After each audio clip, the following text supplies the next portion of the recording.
If you have ever found yourself staring at a massive Google Doc and wishing you could just listen to the highlights instead of reading the whole thing, you are in luck. Google has introduced a brilliant new feature that allows you to listen to an AI-generated audio summary of your entire document. Let me show you exactly how it works. For this example, I have a detailed Q3 marketing report open here. The first thing you need to do is navigate to the top menu bar and click on Tools. In the drop-down menu, hover over the audio option and then select Listen to Document Summary. As soon as you click that, Gemini kicks in and begins generating a spoken overview of your content. A small audio player will pop up, and it usually only takes a few seconds to process. Once it is ready, the summary will play automatically, giving you a short, natural-sounding recap of the document's key points that is incredibly easy to follow. If you are in a rush before a meeting and need to speed things up, you can adjust the playback speed right inside the player.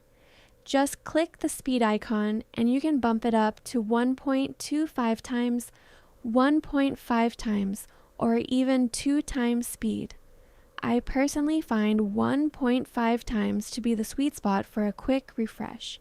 You can also customize the experience by changing the voice that reads to you.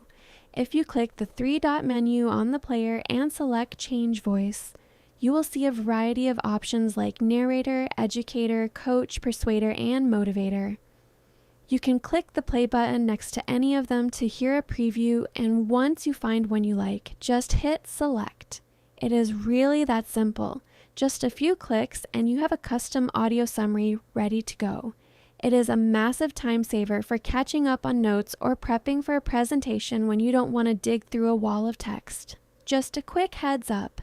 This feature does require an eligible Google Workspace or Google AI plan, so if you don't see it under your Tools menu, that is likely the reason why. If you found this tip helpful, make sure to drop a like and subscribe, and I will catch you in the next one.